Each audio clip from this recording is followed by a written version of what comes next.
தென்னாடுடைய சிவனையை போற்றி எல்லாட்டவர்க்கும் இறைவா போற்றி. அருட்பெரும் ஜோதி அருட்பெரும் ஜோதி தனிப்பெரும் கருணை அருட்பெரும் ஜோதி.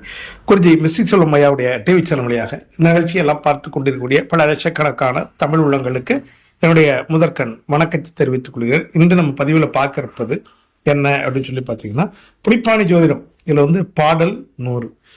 ஏற்கனவே பாடல் 99 கோயில் திருப்பணி செய்யக்கூடிய ஜாதகத்தை பற்றியோ வசதி வாய்ப்புகளோடு இருக்கக்கூடிய ஜாதகத்தை பற்றி 99 சொல்லியிருந்தேன்.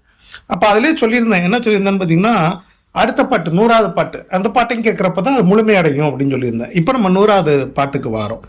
என்ன அப்படின்னு பார்த்தீங்கன்னா, எந்த ஒரு லக்னம் நல்ல எந்த ஒரு லக்னமாக இருந்தாலும் அந்த லக்னத்திற்கு 4ஆம் பாவம் என்று சொல்லிய சுகாதிபதியும் 10ஆம் பாவம் என்று சொல்லிய கர்மாதிபதியும் 2 பேரும் சேர்ந்து ஒரு இடத்துல இருக்கிறாங்க, இல்லை பரிவர்த்தனையாக இருக்கிறாங்க, ஒருத்தர் பார்த்து கொள்கிறார்கள் அப்படின்னா அதை வச்சு நம்ம அவங்க எப்படிப்பட்டவங்க அப்படின்னு சொல்லலாம் அப்படின்னு சொல்லிட்டு புலிப்பாணி சித்தர் தன்னுடைய பாடலில் ரொம்ப 300 பாடல்கள், இது ரொம்ப எக்ஸ்ட்ராடினரியான பாடல்.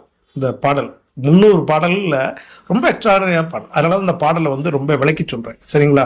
இந்த பாடல் இந்த கிரகம் இப்படி இருந்தாலே அவங்கள மிகப்பெரிய செல்வந்தர்கள் கோடீஸ்வரர்களாக வந்துடுவாங்க. அதில் ஒன்றும் மாற்றமே கிடையாது. நான் சாதாரணமான எப்படி சொல்றது, சாதாரண ஒரு குடிசை வீட்டில் உள்ளவங்களுக்கும் பார்த்துருக்கேன். அவங்க வளர வளர பெரிய கோடீஸ்வரர்களோட போயிருக்காங்க. அது மாதிரி பல கோடிகளுக்கு அதிபதியும் பார்த்துருக்கேன். அவங்க இருந்ததை விட இன்னும் வளர வளர எக்ஸ்ட்ராடினரியா பெரிய மில்லியனர் ஆகிறதுன்னு பார்த்துருக்கேன். இந்த பிளானட் ரொம்ப லேஸில் அமையாது. இது ரொம்ப பூர்வ ஜென்ம புண்ணியம் இருந்தால் தான் அமையும், சரிங்களா? இதுதான் இப்போ நம்ம பார்க்க போகிறோம். என்ன சொல்லலாம் பாருங்க. கூரப்பா கதிருக்கு கணேசன் சக்தி அப்படிங்கிறாரு. அப்போ கதிர் என்றால் என்ன அப்படின்னு கேட்டிங்கன்னா, சூரியன், சரிங்களா? அப்போ ஒரு சூரியனுடைய வீடாக இருக்குமானால் அப்படி வச்சுக்கோங்க. அதாவது எந்த ஒரு லக்னமாக லக்னத்திற்கு 4க்குரியவனும் 10க்குரியவனும் சூரியனுடைய வீட்டில் இருக்குமானால் அப்படின்னு நம்ம எடுத்துக்கலாம். சூரியனுடைய வீட்டில் இருந்தால் அந்த ஜாதகன் கணபதிக்கும் யாருக்கு சக்தி, பெண் தேவதைகளுக்கும் என்ன செய்வான், கோயில் கும்பாபிஷேகம் செய்வான், திருப்பணி செய்வான் அப்படின்னு சொல்றாப்புல. அடுத்த வரை பாருங்க. கொற்றவனே அம்புலிக்கு ருத்ரன் மாறி. அம்புலி அப்படின்னா என்ன, சந்திரன். அது சந்திரனுடைய வீடா இருக்குமானால், அதான் அம்புலின்னா சந்திரனுடைய வீடா இருக்குமானா அங்க ருத்ரனாகவோ அல்லது மாறி, கிராம தேவதைன்னு சொல்லுவாங்களா, மாறி, அந்த மாதிரியான தெய்வங்களாகவோ இருக்கலாம் அப்படின்னு சொல்றாரு.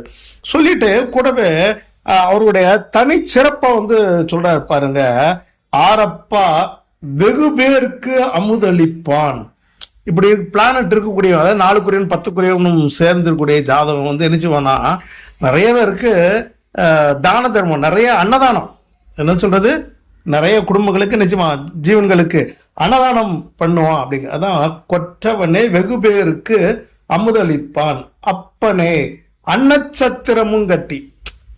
அந்த காலத்துல அன்னச்சத்திரம் உங்களுக்கு புரியுங்களா? இந்த காலத்துல என்ன அன்னச்சத்திரம்னு இல்லை, ரெகுலரா என்ன செய்வான், அன்னச்சத்திரங்கிறது எப்படி கட்டி டெய்லி சாப்பிடுவோம். அப்போ வேணும்னா டெய்லி ஏதோ ஒரு வகையில பல பேருக்கு என்ன செஞ்சுட்டு இருப்பான், சாப்பாடு போட்டுக்கிட்டு இருப்பான், பல பேருடைய வயிற்று பசியை நீக்குவான், பலருடைய கஷ்டத்தை நீக்குவான். அதை தான் புலிப்பாணி சித்தர் சொல்றாரு.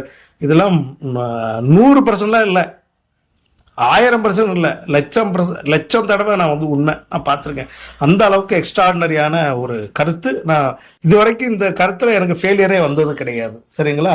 அடுத்தாப்புல பார்த்தீங்கன்னா என்ன சொல்றாரு அப்படின்னு பார்த்தீங்கன்னா, பாரப்பா பகைவர்களும் கண்ணுற்றாலும். இதுதாங்க, இது ஜோதிட இதுலயே இல்லை.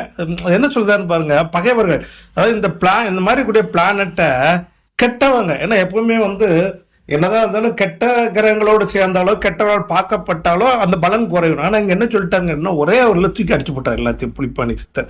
என்ன சொல்லிட்டேன்னா, கெட்டவர்கள் கண்ணுட்டு பார்த்துட்டாலும், அதாவது கெட்ட கிரகங்கள் போய் சேர்ந்தாலும் கெட்ட கிரகங்கள் அதை பார்த்தாலும் அதெல்லாம் ஒண்ணுமே செய்யாது. அந்த நான் சொன்ன கருத்து என்ன செய்யும், நடந்தே தீரும் அப்படின்னு புலிப்பாணி சித்தர் என்ன செய்யறாரு, கேரண்டி கொடுக்காரு. பலன் குறைந்து போகாதுங்கிறாரு. நான் சொன்னது நடந்தே தீரும். இது எந்த கிரகம், கெட்ட கிரகம், அந்த கிரகம் நீச்சமா இருக்கு, அதனால வக்கரமா இருக்கு, இதனால அப்படிலாம் அதெல்லாம் ஒண்ணுமே கிடையாது, நடந்தே தீரும் அப்படின்னு சொல்லிட்டு இன்னொரு வார்த்தையை சொல்லு, விதியும் தீர்க்கும்ங்கிறாரு. விதியெல்லாம் என்னது? ஆயுள். நான் எப்பவுமே ஒரு ஜாதகத்தில் ஒரு ஜாதகத்தை எடுத்த உடனே நான் முதல்ல இந்த நாளையும் பத்தையும் தான் பார்ப்பேன். ஏன்னா இந்த ரூல்ஸ் அண்ட் ரெகுலேஷன் இது வரைக்கும் பொய்த்ததாக சரித்திரம் இல்லை. விதியும் தீர்க்கும், ஆயுள கேரண்டி. எனக்கு தெரிய ஜோதிடத்துல ஜாதகத்தை பத்தில ஆயுள கணிக்க முடியாது, இதுதான் சத்தியம். ஆனா என் லைஃப்ல நான் நம்பிக்கிட்டு இருக்கிற ஒரே ஒரு ஜோதிட கருத்து இந்த கருத்துல அவர்கள் விதி பலம் ஆயுளோடு இருக்கு. இதையும் நான் அனுபவத்துல பார்த்துக்கிட்டேன்னா, விதியும் தீர்க்கும் கூறப்பா போகருடைய கடாட்சத்தாலே கொற்றவனே புலிப்பாணி குறித்திட்டேனேங்காரு. என்ன சொல்றாரு? இதை நான் சொல்லல, என் குருநாதர் போகர் சொன்னாரு, அதை நான் உனக்கு குறித்து சொல்றேன் கேளு அப்படிங்கிறாரு. சரி, இப்போ இதுல பாத்தீங்கன்னா எல்லா கிரகத்தையும் சொல்லியிருப்பாரு, ஒரே ஒரு கிரகத்துக்கு மட்டும் சொல்லலை. என்னங்கன்னா சனிக்கு பத்தி சொல்ல, சனியினுடைய வீடா இருக்குமானால் அப்படிங்கிற இடத்த சொல்ல. அப்ப என்னடா, அப்ப சனியினுடைய வீடா இருந்தா என்ன அவங்களாம் பாவப்பட்டவங்களா அப்படின்னு கேட்டா அப்படி இல்லை. சனியினுடைய வீடு அப்படிங்கிறது குடும்பம் வரைக்கும் எதை குறிக்குங்கன்னா குலதெய்வத்தை குறிக்கும். குலதெய்வங்கள், குலதெய்வம் அதெல்லாம் கிராம தேவதைகள். நம்முடைய மாடை முண்டை எசக்கி அப்படின்னு நம்ம சொல்றோம் பார்த்தீங்களா, அந்த மாதிரியான பொன்னர் சங்கர், அப்புறம் அந்த தெய்வம் நிறைய நம்ம பிரம்மசக்தி அப்படிலாம் சொல்றோம் பார்த்தீங்களா, இது எல்லாமே எனது இரத்த காட்டை, இதெல்லாம் எனது கிராம தேவதைகள் அல்ல, இவைகளும் குலதெய்வங்கள். இந்த மாதிரியான குலதெய்வங்களுடைய இதை குறிக்கும். சரியா? இது நம்ம அடுத்தடுத்து நிறைய விஷயங்களை பார்க்குறப்போ தான் நமக்கு இது சூட்சமாக உள்ளே இருக்குது, அனுபவத்திலையும் பார்க்குறோம். அப்போது சனியுடைய வீட்டில் புளிப்பாணி சொல்லேன்னு நினச்சிறாங்க. சனியுடைய வீட்டில் இருந்தால் என் அனுபவத்தில் நான் பார்க்குற அவர்களும் இந்த மாதிரி எல்லாத்துலேயும் இருக்காங்க. ஆனால் குலதெய்வ சம்பந்தமான வழிபாடு, குலதெய்வத்தினுடைய பரிபூர்வமான அருள் கடாட்சத்தை பெற்றவர்களாக இருக்காங்க. நிறைய பேருக்கு இந்த மாதிரி சனியுடைய வீட்டில் இருக்கிறவங்க பெரிய பெரிய குலதெய்வ சாமியாடிகளாக, சாமி ஆடி பண்ணுறாங்களா, அவங்கள நான் பார்த்துருக்கேன், என் சொந்த அனுபவம். சரிங்களா? அதனால இந்த பாடல் ஜோதிட வரலாற்றில் ஒரு புரட்சிகரமான பாடல், எக்ஸ்ட்ராடினரியான பாடல். இந்த பாடலை குறித்து வச்சுக்கோங்க, இது 100க்கு 100 அப்படின்னு நடக்கும். சரிங்களா?